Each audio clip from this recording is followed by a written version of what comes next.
Hey, everybody, welcome to The Challenge. I am Jon Chapman, the voice of one crying in the wilderness. It is good to be with you today on the podcast. We've got a guest who's going to be joining us today. We're going to be talking about guns. We're going to be talking about gun laws. We're going to be talking about teachers, school districts, and protecting children, and some other interesting things too. As you stay tuned in this too, it's always a target-rich environment when government is doing things. So that's going to be good. Thanks for joining us today for today's live podcast with The Challenge. Joining us in studio today is my brother Glenn. Glenn, how you doing today? Good. It's awesome being with you guys. Oh, brother, it's good to have you with. And I'm looking forward to our conversation on this too. I know we follow this stuff quite a bit, and it's very interesting. And so, I recently here in the state of Iowa, and if you could tell people where you're coming from, because every state, and I find this interesting, I understand more and more how each state has its own ability to govern. And so, just for the listeners too, where are you coming from today, bro? I'm coming from Rockford, Illinois. Illinois, affectionately called the People's Republic of Illinois, because of all of its amazing freedoms and things that are going on there. But yeah, Rockford, Illinois, definitely Illinois has some different stuff going on than what Iowa has. Yeah, it's not positive. And we're going to get I really do. We're going to take a chance to take some time to touch on that too.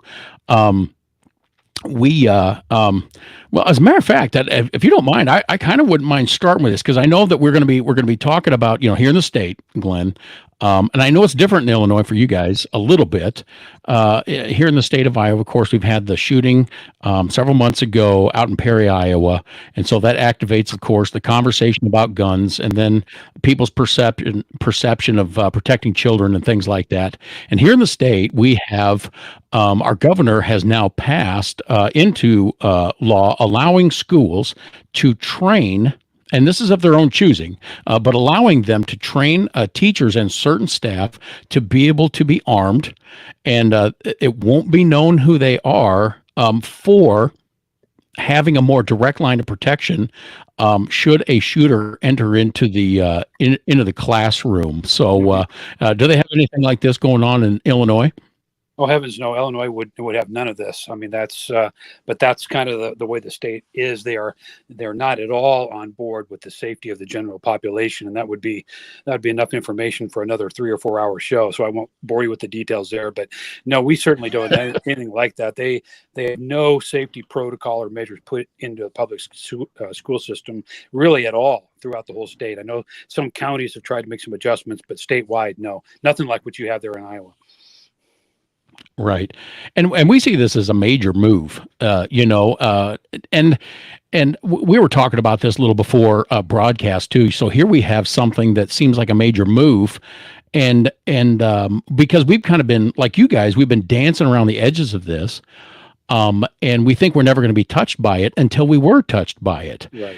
And so it's interesting to me that when we're talking about making the educational place, especially the public school system, a safe place for kids to be or for receiving education, it's interesting to me that we always talk about take the gun away, but there's never been anything really employed to set that in protection. I mean, you can have an officer there in the school present, but that's also up to the school. But right. What else is going on here that we would have to make this law when it would seem it's a fundamental right? What if a teacher wants to carry anyway? And why would that be an issue in the first place? So are we overdoing, in your opinion, Glenn, are we over in this state, Iowa, are we overdoing what shouldn't be necessary in the first place? Well, in my opinion, I think so. I mean, I think at the Supreme Court level, that's been talked about several times about the right to bear arms. And like Illinois, all these states want to put in a contingency, which is, well, you've got the right to bear arms, except, and then they cite the scenario. And eventually, when you start going down that path, like Illinois, everything is a scenario that you can't bear arms. If you're a concealed carry person in the state of Illinois, you almost can't go to Chicago legally. because of all the local Man, statutes and rules and Chicagoland and some other places, Cook County in particular, that have steep restrictions on what you can do. And again, the Supreme Court has ruled on this, a couple of years ago in particular, said you can't really do that. So now the question becomes, okay, if that's the case, then what is going on here? And you'll get some very interesting dialogue. I can tell you from Illinois that they say, well, we're just trying to keep things safe. Well, don't go to Chicago then, because it's one of the most unsafe cities in the world, and with some of the most gun restrictive places anywhere. So obviously that's not the case. And we've demonstrated this out with data for the 20 plus years that I've been here. So something else is clearly going on. And I agree with you. Yeah, it should be a fundamental right anyway. But the fact that Iowa has taken steps to integrate this in such a way that the public knows about it, the teachers can sign up for something like this, because they're protecting their own lives as well, not just the students. I mean, if some knucklehead comes in the classroom and starts doing it and becomes an active shooter, it's going to be way too late to have someone come and help you. You've got to be the guy on the spot. yeah. No, that's absolutely right. And as has happened here in Perry, Glenn, that there was several students that died, and to be commended, the principal came in, and when nobody's armed, the principal came in and started talking to the gunman, and then was shot himself. Wow. And he survived a few days, but then he did die. Yep. And so what happens then is this conversation begins, and we all use the buzzwords, right? We want your kids to be safe. All right. What does that mean? Does anybody say we want your kid to be protected? I mean, everybody wants everybody to be safe. Right. But what is it actually going to take to protect? I mean, in my home, I want everybody to be safe.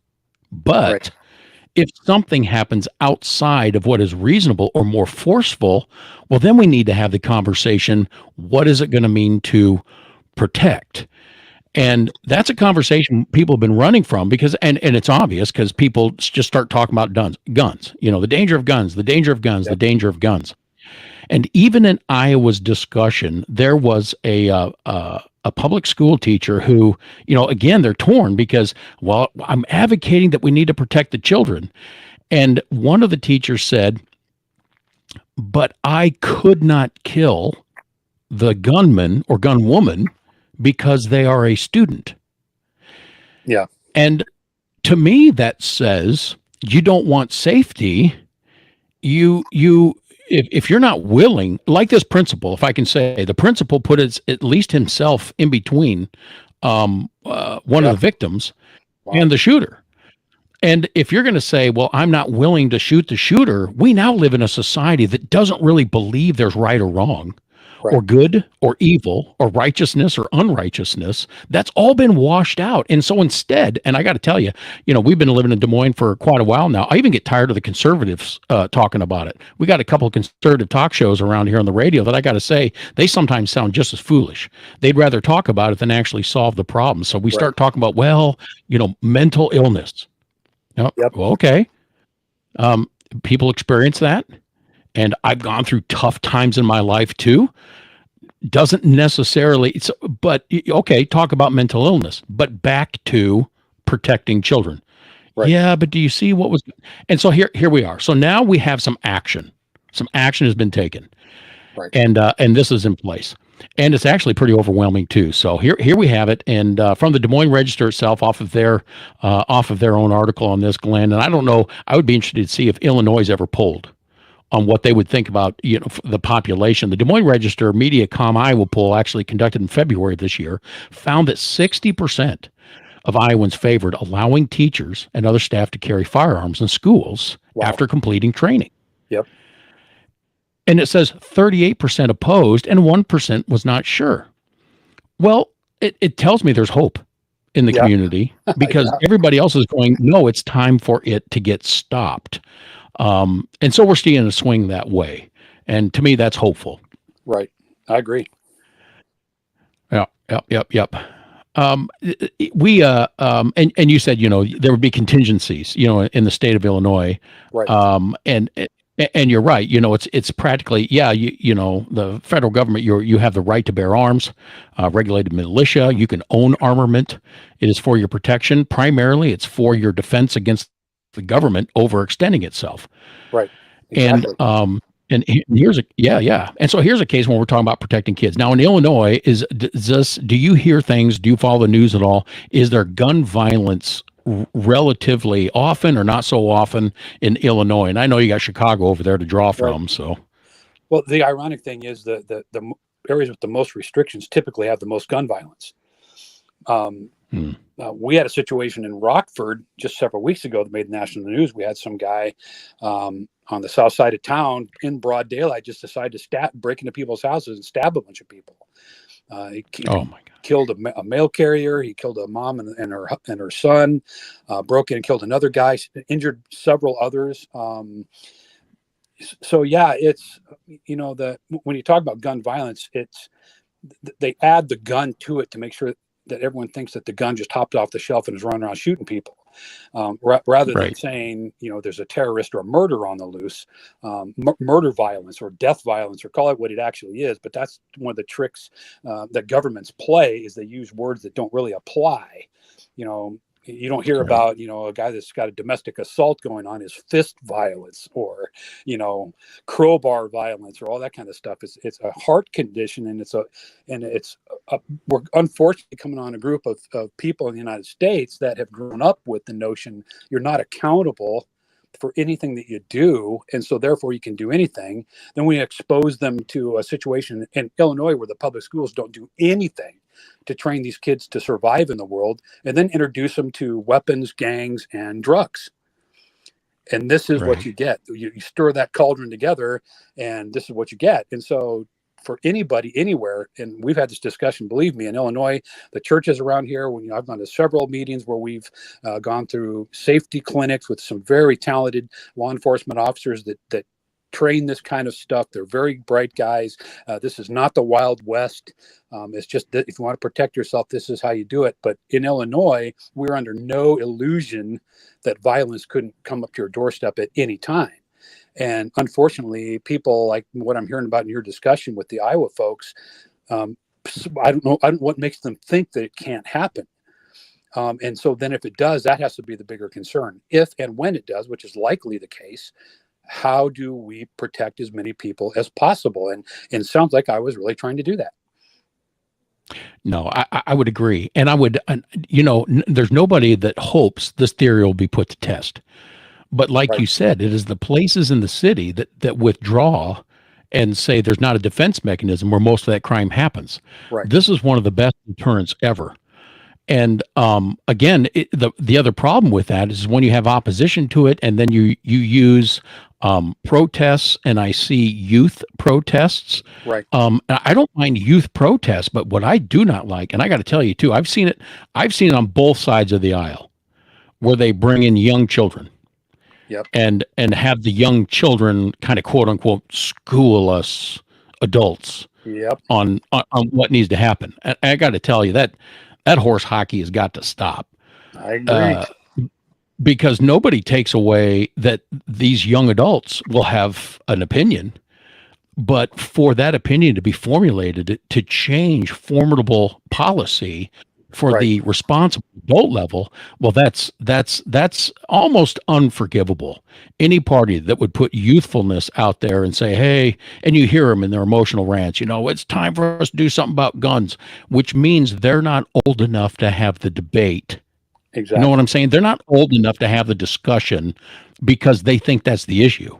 Right, And if I could, I want to draw back to this a little bit. Glenn, one of the things you said is we were talking about a heart issue, right? hmm, We know, you and I know very factually, crime happens from people, yep, and something enters into a person and a crime activity occurs. And when we don't have an accountable society or anybody who's being held responsibly, it's because and I have to say, I think I think we're seeing a repercussion of what we would call godless. Because to believe in God is to immediately believe in the highest level of accountability. Like something's going to go down if you go right, against him. right, And if you remove him, you go, well, nobody's accountable and nobody's at fault. And right, then you leave people running around trying to change policy to try to deal with, well, it's nobody's fault.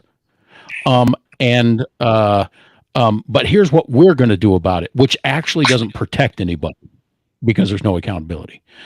And so here we have. So when you said, this is a heart issue, what do you see as being one of the things that has entered into our societal living that would allow us to ignore the fact that this is a heart issue inside of people to do crime?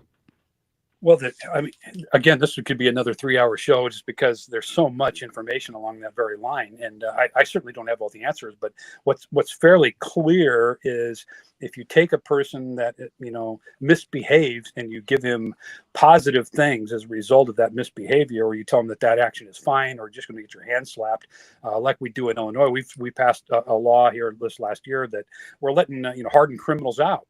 And it doesn't take long to realize that these guys are going to get back involved with in the crime that they're involved in the first place. But if we're to go back 40 or 50 years, and I'm sure our guys would agree with this, you've already got a notion in the schools is kind of where it started, but also in the family, that there is no God, that's all nonsense. Science has disproven that. Therefore, morality is relative. And even though your conscience still bothers you, which is a God built-in thing, and our forefathers understood that. In fact, they were concerned if America ever got to a place where our conscience wouldn't bother us. If your conscience still bothers you, the government supplies plenty of people in your socioeconomic area to say, no, you're just fine. This is the way it is now. And eventually that conscience diminishes till it almost doesn't exist. And so that's how you see a guy running around stabbing people all day long in Rockford, Illinois, and doesn't think twice about it.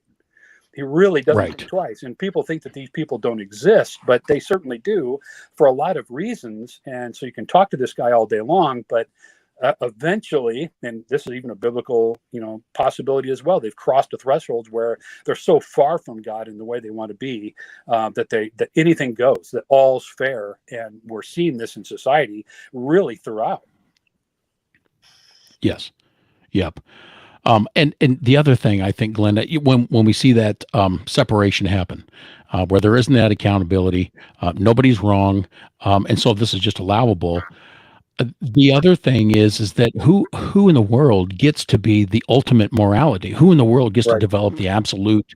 Who gets to do the protecting them? Where's that come from? And you have thinking that is so far outside the box, is that people that don't believe that we came from an intelligent being also believe that over the next 30 billion years, we're going to become the most intelligent being. Right. And if that is not the craziest religious notion there is of an excuse, right? That's an excuse to not deal with our lives in the now. So if you believe that, you're really not going to be on board with protecting children because, and here's why I think, it's because if you don't believe there's any right or wrong, you don't believe there's any right either. Right. And because of that, strongest is the best. That's exactly right. And the proof of, and when you talk about the consciousness of people, when you have a conscience, this is this built-in thing of God. The scripture, even the Bible talks about that when people insist on doing wrong, there's a time where God turns them over to the hardness of their own heart, and their conscience and their heart have become seared, is the term. They get burned up. They lose the sense. They don't have the feeling anymore of what's right. And so then on top of that, if you demonize God-fearing people, AKA especially the Christian group of thought, when you demonize them, you're silencing those people that have a conscience. Undoubtedly, generally, it's those people that say, you know what, you might not believe there's wrong, but I believe there's right. And it's that moral sense inside those people that will step up and protect.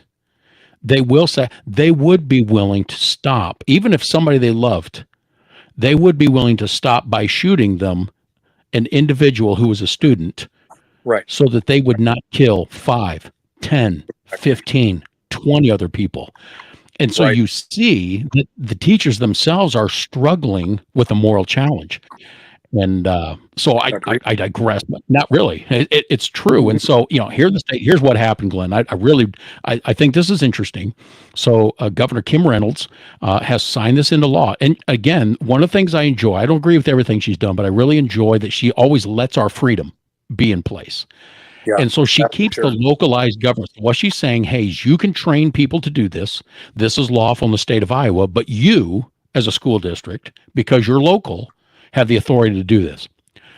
So, bro, I'm coming in to the office today, and I'm listening to the news, and they're declaring this. And then on the end of this news report, this is the list, and I'm gonna say it out loud because this little local community, we need to hear this.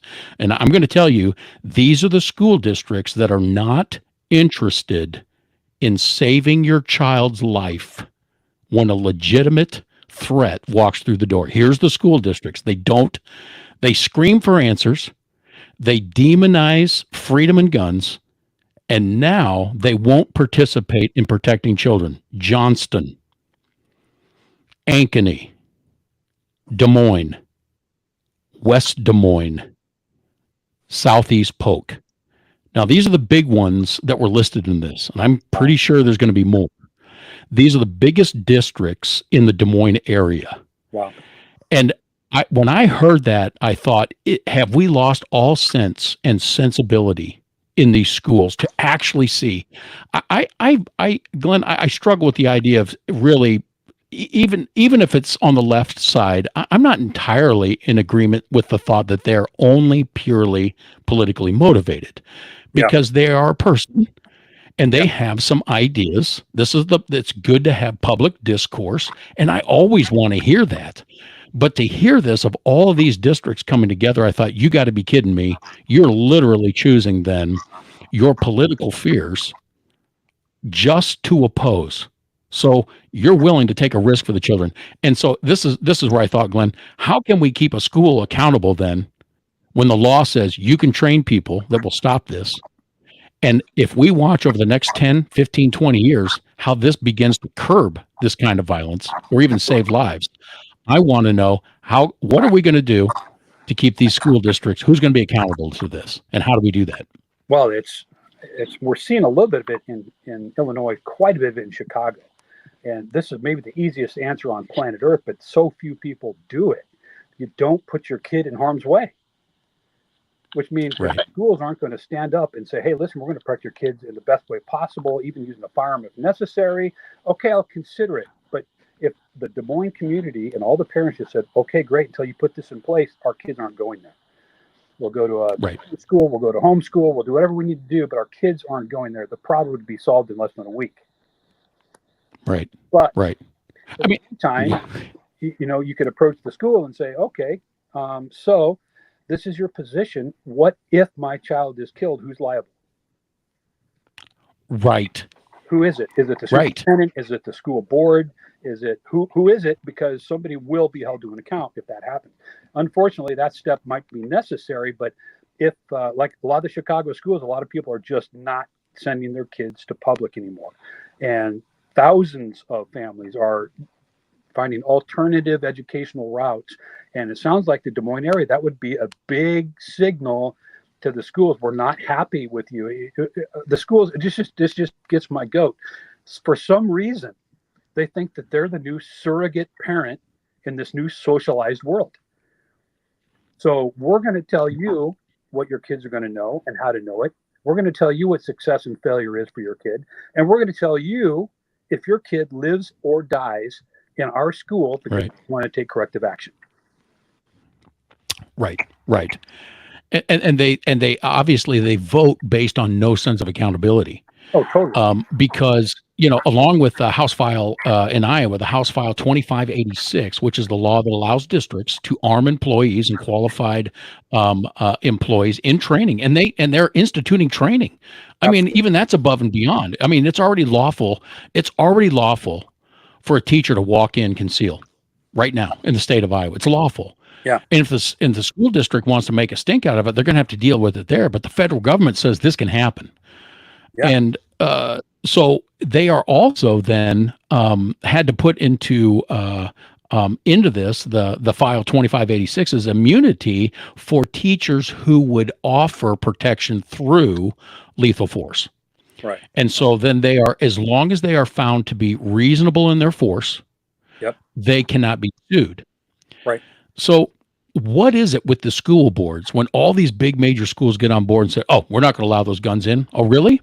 Shouldn't we be allowed to sue the board for the lives of children that then die if somebody walks in there with a gun and shoots somebody in their district? that board, those members of the board that voted to stop the protection should go to prison. And all of their names should be made public. All of their Yes. names. Everybody on all these school boards that just decide, hey, we know best. We're going to stop this from happening. You need to find the teachers in these school districts, and there's plenty of them out there that say, yeah, we'd really like Yep. to participate in this. Get them together, find out who these school board members' names are, and get them out to the public. That's another thing that bothers me about school boards. They think they don't have to answer to the public. So Right. they're putting you in a situation that's unwinnable, and then they say, "Well, we're not responsible." And as you know, if you go to any school board meeting, they'll just stop your mic if you even try to express any Yep. concern. So Yep. to say that Yep. the whole school system, and by that I mean the school board at the top, clear to the Department of Education at the very top, do not have your best interest in mind as far as the children go. And that kind of stuff needs to be addressed with accountability. Unless that happens, this will just be the normal course of action. Yeah, yeah, and our society is no longer structured on accountability. None at Even all. even people of even church-going people, Christian people, they don't even believe in any level of accountability. No. I'm gonna skew this way. The hope of the message that is preached in what is the gospel, people really believe they're not being saved from being eternally accountable to their actions. I know. And even once saved, there's accountability that is proven that it's going to occur after death for the things that you did or didn't do at that point.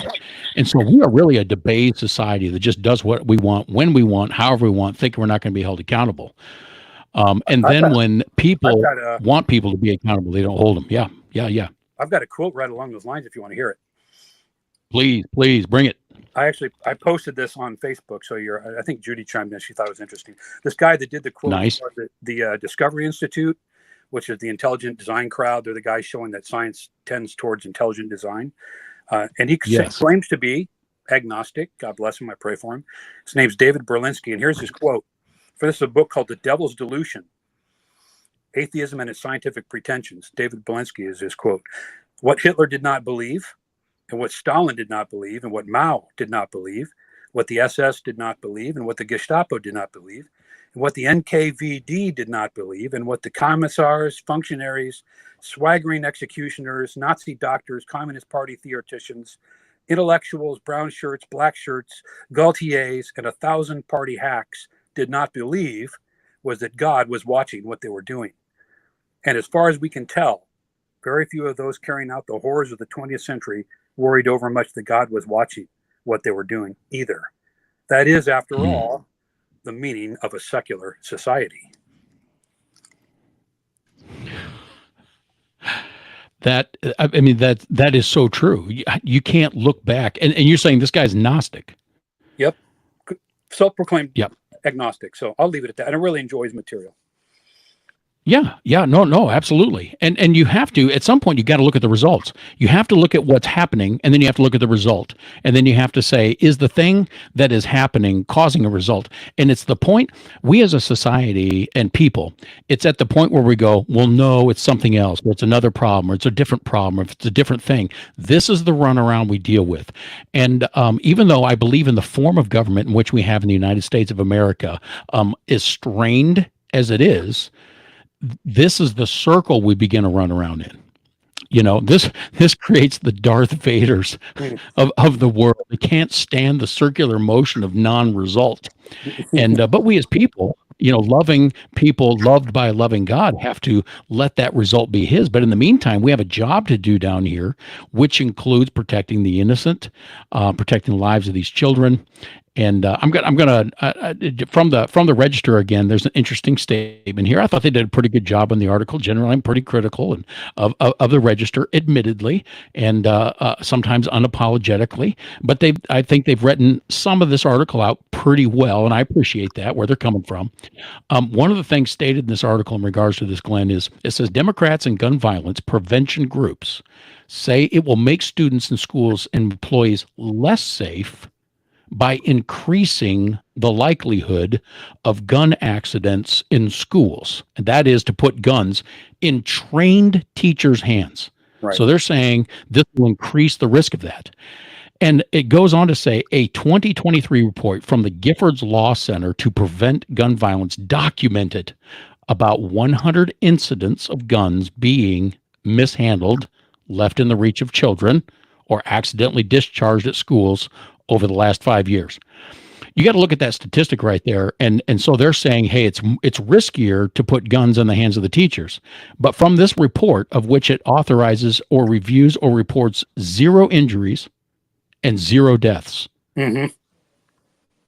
So they're only recording incidents of a gun being wrongfully handled, which means nothing's happened except for somebody didn't hold it right.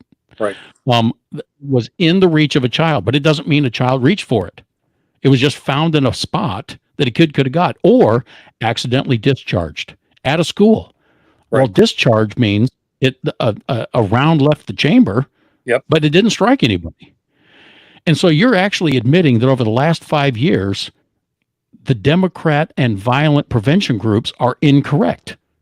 And yet it's reported as being viable feed or pushback to this.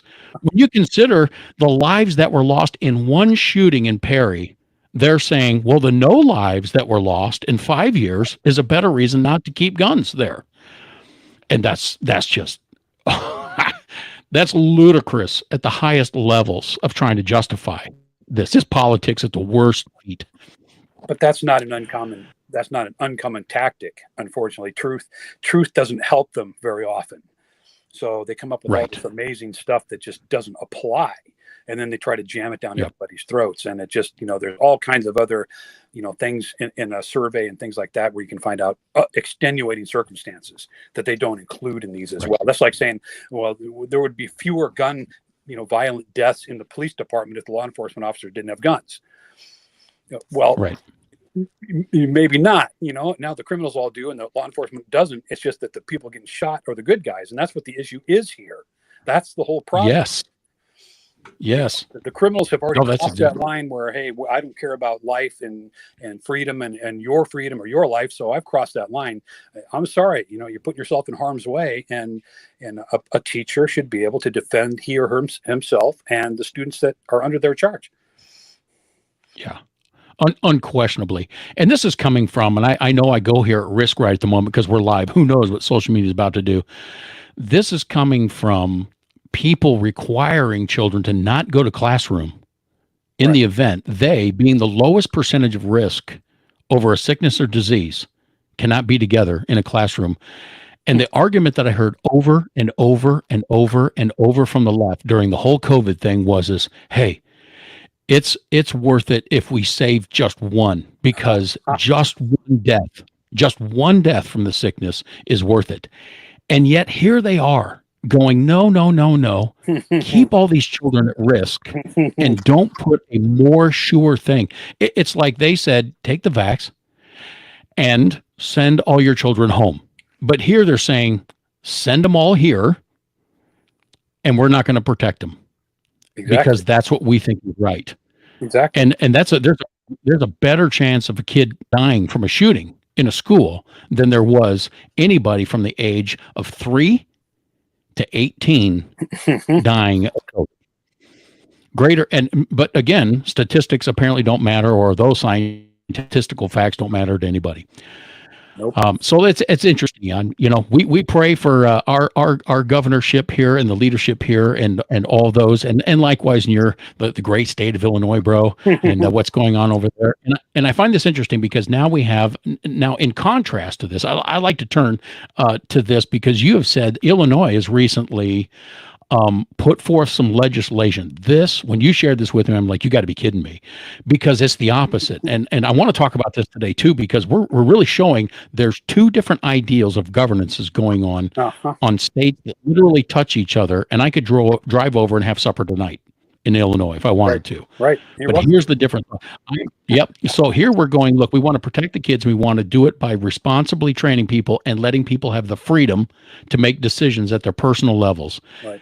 Tell our listeners what Illinois is doing right now. Well, this just popped up in my news feed, and it's a significant thing for me because obviously I was actively involved with all the COVID-19 vaccine mandates that popped up in 2021, in particular 22 to a lesser degree. And so in Illinois, hopefully this gives your listeners a little understanding what it's like to live here in Illinois. So this new bill that went through the House. And I'm just going to read from the IllinoisPolicy.org. If you're an Illinois resident, Yeah. I highly, highly, highly recommend these guys. They are not biased. They're just simply an organization that kind of a watchdog to look to see what the government's doing at the state level and also the local level in Chicago. But so here's the article. I'll read. It's not very long. I'll read it briefly, but it's incredible. So Illinois lawmakers are considering a bill which would broaden powers for the Illinois Emergency Management Agency and its Office of Homeland Security. I bet you didn't know that Illinois had all that. Now you do. Specifically, Right. it, quote, provides that the agency shall do all things necessary, incidental, or appropriate for the implementation of the Illinois Emergency Management Agency Act. Senate Bill 3434 reads, State Senator Wynn Stoller, a Republican from Germantown Hills, said agencies such as IEMA would get broad powers under the bill. And his quote is, that's a lot of power that the department is looking for, and it begs the question, why is all that necessary? And Stoller added, it was mentioned in committee that sometimes you need to trust the department to do the right thing. If there's one thing that makes me nervous, it's when the government says, trust us. So I'm going to skip down the article for the interest of time. So this should give you a little flavor of what we are going through in Illinois through the whole COVID thing. So J.B. Pritzker, he's our governor, the wealthiest politician. You're good on in the North America, too, by the bro. way. Yep. The wealthiest guy. Whoa. Say that again. Say that again about your governor. Yeah, Governor J.B. Pritzker is the wealthiest politician in North America by a factor of 10. He's worth about $3.8 billion, and is part of the Hyatt hotel group. In fact, if you look at Bloomberg on this guy, he was one of the most privileged human beings in the world. He's done almost nothing to be a multi-billionaire compared to what other people have done in the business world to get that distinction. So under J.B. Pritzker in his first term, Illinoisans spent 1,155 days with emergency powers because of the COVID-19 pandemic, which expired in May 23. Each declaration was only intended to last 30 days. But Pritzker kept extending the emergency on his own authority for more than 3 years without state lawmakers ever weighing in on the policies Pritzker was imposing. Wow. So that's Illinois. That is, if we could wrap our minds around this, and this is why when you talk about we the people, for the people, by the people, this is the absolute flip opposite of a government or state being run by its people. And I mean, we've had this conversation. Getting the already sinking Titanic to get turned around to get repaired in this country, I believe, is off the table. I really do. We got too many of our corridors already filled with political water that's drowning us so bad. Right. And the level of deception that's going on, because, and I want to go back to this. You talked about the hearts of people is what causes people to do crime. Yep. And because the government, some churches, and many societal aspects that look at people would rather talk about the color of our skin than the content of our character. Much of those people would rather talk about what country we fled from than we would, yes, but what inside of you is going to cause you to do right while you're here. Right. And this very notion is so thrown out the door. We see at the federal level now. I'm gonna touch on this just a little bit. So here you have, so you've got Illinois who's now getting ready. You said this is passed in the Senate, right? So it's got to go to the House for being challenged. Yep. And the idea here is what they're basically saying is look, we need all the authority. You need to just trust us because we're government. And it's like now all the money that's just been approved to spend outside of the United States of America, when it is known the quantity of people. Right. I'm not speaking bad against people. I'm speaking bad against policy. When the quantity of people both wanting to and wanting to destroy this country are flowing right in, and I don't think there was a dollar for that. Oh. And when you look at this, swimming out of this is going to be a kind of a non-factor, or even impossible, very possible. I don't want people to lose hope, because when you have God-fearing content in your heart, then you always carry the hope. You always carry the hope of what can happen, which is why we're talking about right now, bro. This is why we're having the conversation right now. So that people not only hear this and go, man, I know what you're saying, I know what you're saying, but they go, you know what? There's something I need to be doing. And as Hopefully, much as I want to, absolutely, absolutely. And I have to say, Glenn, the less I was ever involved, I had to look at myself and go, you know what? I don't think my heart is in a good spot because I'm not involving my speech or telling the truth of even what I think to a coworker, let alone try to get a hold of my senator. And if we're unwilling to talk about what we really believe, mm-hmm. then this is just going to plow through because good intentioned people will get shot first before people who claim to hold the good. And the people who hold righteousness in their heart know, hey, this ain't right. This ain't up to the stink test of what's going on in my life. But then some sort of activity has to ensue. And this country is begging by its actions, Illinois and other legislatures and governorships. And there's plenty of Republicans who just haven't figured it out yet, too. I agree. At all. They are begging for the public to do something. They're begging for people who have righteousness in their hearts to do something. And I don't even know why they continue in the way that they do. Well, and it's to add some perspective to that as well, because I agree with all the points you're making. And it's we just get complacent. We get lulled back into that sleep, right? There hasn't been COVID for a while, so what could possibly go wrong? Everyone's chilling out. So that data that I just gave you about the emergency act that Illinois wants to pass, which gives them the ability to spend money that they want to impose restrictions that they want to. So this all happened, like I read before, for 1,155 days. So the election comes up, and there was one guy that actually went against Pritzker. His name was Darren Bailey, and he won in court because the governor's not authorized to do this.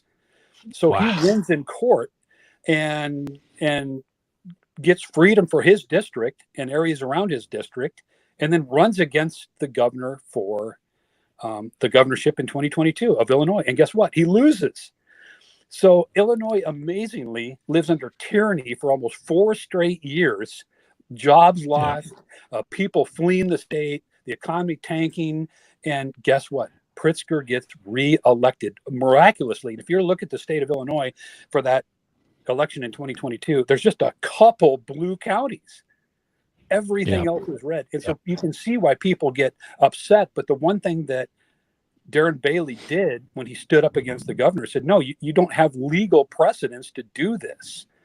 You can't just shut down everything all the time. And everyone that stood up and said, no, that you're breaking the law, you can't do that, they all won. They all won. And that started with the Romanian church in the city of Chicago. They just said, no, we know what communism looks like. We're not doing this. We're staying open. You don't have to come. That's right. That's right. But people and there's not one person. We just passively sit by and watch it happen, not aware at all what the laws are. But I can guarantee you in Illinois, 90% of the people know who's on the Bears football team. Right. That's right. Well, and there's not, I don't have one friend who's a foreign international that has come from a war-torn zone, lost family members in their front yard, in mass graves. Not one of them is sitting there saying, oh, this is the way we love it. Bind us up, lock us down. This is the way we love it. They all see it. Every single one of them that ever came from a communist nation, and they came here to not be under that, they go, we are under this. And they see it instantaneously. It's a little like in Russia this year. I know it's a shocker to everybody that Vladimir Putin, and it was a close one. It was a close one when that election went through, because they're also a free republic with a democracy in place. It was just amazing. And so I'm on a family vacation in Scotland, and I'm having the time of my life. I'm like, you know what? I'm in a peaceful place. There's cows with fur on them. They look like teddy bears. You could pet them. There is adult beverage of flavors I've never had in my life before. I'm going, and the people everybody's like, cheers. I mean, it doesn't matter. You walk, you talk to somebody, it's cheers. It's cheers. And I'm like, this is heaven. Lord, is this heaven? And so you're living this life around a group of people. It's fantastic. And 2 mornings before we come home, I'm enjoying breakfast with my family in the hotel lobby. and the BBC is declaring the narrow win of the Russian president who Uh, won by, it was so close, 86%. 86% of the vote. and So you talk about you being under tyranny, and this is what people look like. yep, This is what a country looks like. You have tyranny walk in, you lie, you deceive, you extend your power for thousands of days. yep, It's against even your own laws, and the people sit back and go, "Well, at least it's as good as it's going to be for us, yep, and I don't want to stir the boat."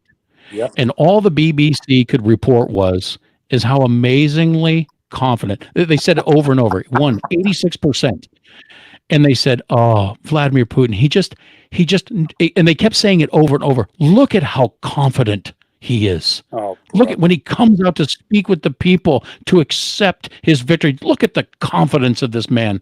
And I'm looking at the next two people who didn't even get 10% of the vote Yeah, in this. And like, I'm thinking, BBC, you're not asking the right questions. And yeah, saying Putin is confident is an understatement when this guy has ensured his own victory most assuredly. And so it sounds like Illinois and Russia, maybe cut from the same cloth. I don't know. I'd say very much so. Definitely the same It is. template. It is. It is. So, from a fundamental standpoint, Glenn, what do you see us as families, us as citizens, from townships to cities to districts? What might be, as we're kind of winding it down here? What might be one thing, maybe two, that you would go, this is what we need to do as a free society to encourage a change that is necessary for the literal protection of people, literal freedoms of people, and actual freedom functioning of governance as this country is designed to flow. Well, I experienced it. I experienced it like nothing I've ever experienced in my lifetime during the COVID, particularly 2021, 22, when the mandatory vaccines were coming. What we realized was in the airline world that nobody was going to stand up for us. There was nobody that was going to represent the freedom that we have as Americans under the Constitution. Yeah. Nobody, not the federal government, not the state government, not the local government, nobody. And so we had to do it ourselves. And so to represent ourselves, we just said no. And that's as hard. That's as hard as it is. No, we're not. We're not doing this. And you can try to function without us, and good for you. And then the fascinating thing that I found when this happened is the people that I interacted with in about an 18-month period of time. People from all over North America. People that you wouldn't probably see me hanging out with regularly were coming out of the scene work because they knew that their freedoms were being violated. The Christian community came out, and they were all almost universally the type of people that were involved in trying to push back legally, but doing it calmly and peacefully and helping others in the best way that they possibly could in their communities.